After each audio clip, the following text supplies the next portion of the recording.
ஆச்சி மசாலா எந்த சமையலும் ருசி தேடும் ரகசியம் ₹20.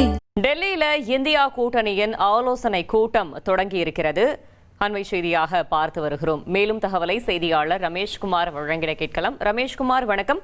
எந்தெந்த கட்சியெல்லாம் பங்கேற்றிருக்கிறார்கள், யாரெல்லாம் புறக்கணித்திருக்கிறார்கள், முழு தகவலையும் சொல்லுங்க. டெல்லியில் இந்தியா கூட்டணியினுடைய முக்கியமான ஆலோசனை கூட்டம் தொடங்கி இருக்கிறது. 5 மாநில சட்டப்பேரவை தேர்தலுக்கு பிறகு முதன்முறையாக நடைபெறுகின்ற கூட்டம் மிகுந்த எதிர்பார்ப்பை ஏற்படுத்தி இருக்கிறது. இந்த கூட்டத்தில் சுமார் 23 கட்சிகளை சார்ந்த பிரதிநிதிகள் பங்கேற்றிருப்பதாக கூறப்படுகிறது. சில கட்சிகள் புறக்கணித்திருக்கின்றன. குறிப்பாக ஆம் ஆத்மி கட்சி இதில் இன்றைய கூட்டத்தில் பங்கேற்கவில்லை. இது தவிர திமுக இந்த கூட்டத்தில் பங்கேற்கவில்லை. தமிழக சட்டப்பேரவை தேர்தல் தோல்விக்கு பிறகு பவர் டைனமிக்ஸ் மாறி இருக்கிறது. நீண்ட காலமாக திமுகவோடு கூட்டணியில் இருந்த காங்கிரஸ் திமுக கூட்டணியை உதறிவிட்டு தாவேகாவோடு தற்போது கூட்டணி அமைத்திருக்கிறது. இதனால் காங்கிரஸ் தங்களுக்கு துரோகம் இழைத்து விட்டதாக கூறி காங்கிரஸ் எங்கே இருக்கிறதோ நாங்கள் அங்கே இருக்க மாட்டோம், அவர்கள் பங்கேற்கின்ற கூட்டங்களில் நாங்கள் பங்கேற்க மாட்டோம் என்று கூறி திமுகவும் இந்த கூட்டத்தை புறக்கணித்திருக்கிறது. இதுவரை, அதாவது இந்த இந்தியா கூட்டணி உருவாகி கிட்டத்தட்ட 3 ஆண்டுகள் ஆகிறது. இந்த 3 ஆண்டுகளில் ஒரு முறை கூட திமுக பங்கேற்காமல் இந்தியா கூட்டணியினுடைய ஆலோசனை கூட்டம் நடத்தப்பட்டதில்லை. முதன்முறையாக திமுக பங்கேற்பு இல்லாமல் இந்த ஆலோசனை கூட்டம் என்பது நடத்தப்பட்டு வருகிறது. இந்த கூட்டத்தை பொறுத்தவரை காங்கிரஸ் நாடாளுமன்ற குழு தலைவர் சோனியா காந்தி, ராகுல் காந்தி, மல்லிகார்ஜுன் கார்கே உள்ளிட்ட பலரும் பங்கேற்றிருக்கிறார்கள். இது தவிர இந்தியா கூட்டணியில் அங்கம் வகிக்கக்கூடிய திரிணாமுல் காங்கிரஸ் கட்சியினுடைய தலைவர் மமதா பானர்ஜி, அகிலேஷ் யாதவ், அதே போல மதிமுக பொதுச் செயலாளர் வைகோ உள்ளிட்ட தலைவர்கள் பலரும் இந்த கூட்டத்தில் பங்கேற்றிருக்கிறார்கள்.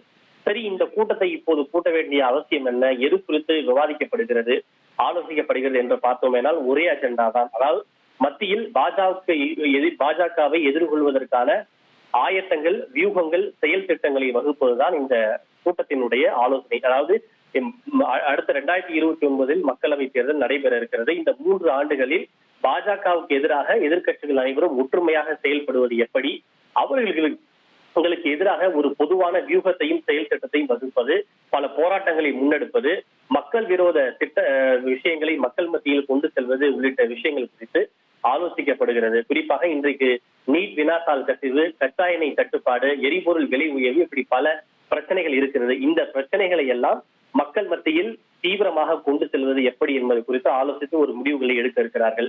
இது மட்டுமின்றி பல புதிய கட்சிகளை இந்த கூட்டணியில் இணைப்பதற்கான வாய்ப்பு, சாத்தியக்கூறுகள் இருக்கிறதா என்பது குறித்து அவர்கள் ஒரு ஆலோசனை செய்வார்கள் எதிர்பார்க்கப்படுகிறது.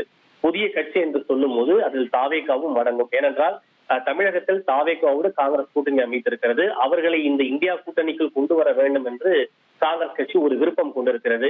ஆனால் அதற்கு காங்கிரஸ் மட்டுமே முடிவெடுத்து விட முடியாது. மற்ற கட்சிகளுடைய ஆலோசனையும் தேவைப்படுகிறது, அவர்களுடைய இசைவும் தேவைப்படுகிறது. ஒருவேளை தாவேகா உள்ளே வந்துவிட்டால் அங்கு திமுக நிரந்தரமாக அதை விட்டு வெளியேறக்கூடிய சூழ்நிலை ஏற்படும். எனவே ஒருவேளை தாவேகா உள்ளே வர சம்மதமாக இருந்தால் அதனை மற்ற கட்சிகள் ஏற்றுக்கொள்வார்களா என்பது குறித்து ஆலோசிக்கப்படும் என எதிர்பார்க்கப்படுகிறது. இது தவிர தங்களுக்குள் இருக்கக்கூடிய கருத்து வேறுபாடுகளை களைவது, பேசி தீர்த்துக் கொள்வது, இப்படி பல விஷயங்கள் அடங்கி இருக்கின்றன. குறிப்பாக 5 மாநில சட்டப்பேரவை தேர்தலுக்கு பிறகு பல மாநிலங்களில் பவர் டைனமிக்ஸ் மாறி இருக்கிறது. தமிழகத்தில் திமுக ஆட்சி இழந்திருக்கிறது. மேற்கு வங்கத்தில் திரிணாமுல் காங்கிரஸ் கட்சி ஆட்சி இழந்திருக்கிறது. கேரளத்தை எடுத்துக்கொண்டால் அங்கு சிபிஎம் கட்சி ஆட்சி இழந்து காங்கிரஸ் கட்சி ஆட்சியை பிடித்திருக்கிறது. இந்த தேர்தலில் சிபிஎம் கட்சியும் காங்கிரஸ் கட்சியும் ஒன்றுக்கொன்று மிக கடுமையாக மோதிக்கொண்டன.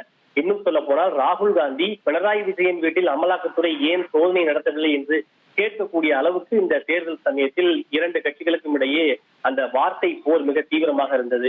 இது அந்த கூட்டணிக்குள் இருக்கக்கூடிய கட்சிகளிடையே சில சலசலப்புகளையும் மனக்கசப்புகளையும் ஏற்படுத்தி இருக்கிறது. இந்த பவர் டைனமிக்ஸ் மாறி இருக்கக்கூடிய இன்றைய காலகட்டத்தில் தங்களுக்குள் இருக்கக்கூடிய கருத்து வேறுபாடுகளை பேசி தீர்த்துக் கொள்வது, தனித்துக் கொள்வது உள்ளிட்ட பல்வேறு விஷயங்கள் குறித்தும் ஆலோசிப்பதற்கு தான் இந்த இந்தியா கூட்டணியினுடைய ஆலோசனை கூட்டம் தற்போது தொடங்கி நடைபெற்று வருகிறது. ஆச்சி மசாலா எந்த சமையலும் ருசி தேடும் ரகசியம் ₹20.